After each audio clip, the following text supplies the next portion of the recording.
What's up, world? Kamani Rawlins, Automotive Rhythms, and you're joining me in Huntington Beach, California for a day of philanthropy, community, and conservation as we partner with Healthy Seas, California State Parks, and Hyundai and their employee groups as we volunteer to clean up the beach and the water. It's all about positive energy and one love.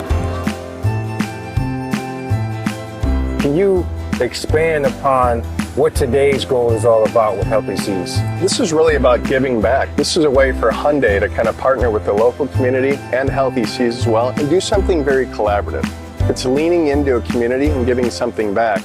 And you know, there's no better backdrop than the Pacific Ocean. So the fact that we're able to kind of rally our team internally, come out, spend time here on a beautiful beach, one of the most beautiful in the country, and do a little bit of marine cleanup, I think is a way to give back and really kind of giving back to the community that's given so much to us.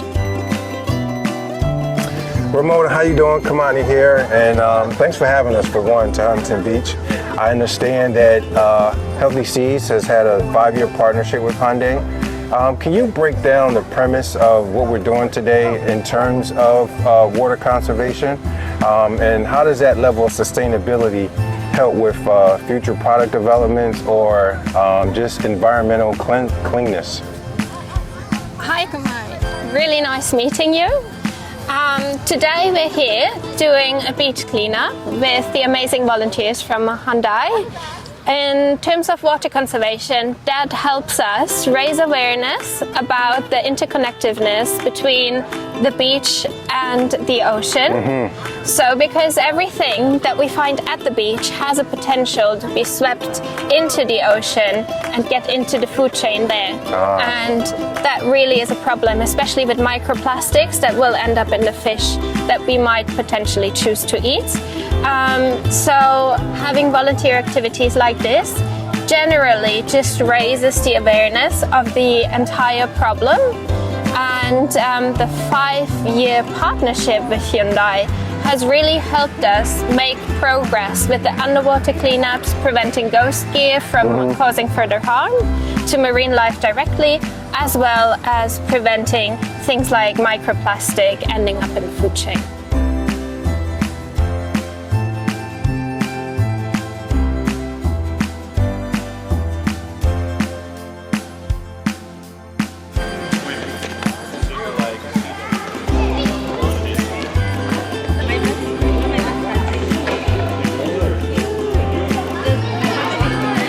Good answers. One I heard was clearly kelp and another one was seaweed, and of course both of them are correct. The seaweed that is called kelp here is famous for its really long growth. It is really cool and people come from all over the world just to find it in the oceans. They go scuba diving for it. Net is blue. Tilly doesn't really see the net. Oh no, she swims into it. She gets entangled, just like the other animals that are already in the net.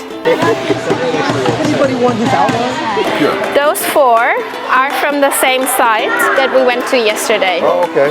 From a month ago, those pictures. The other ones are from other operations in Europe.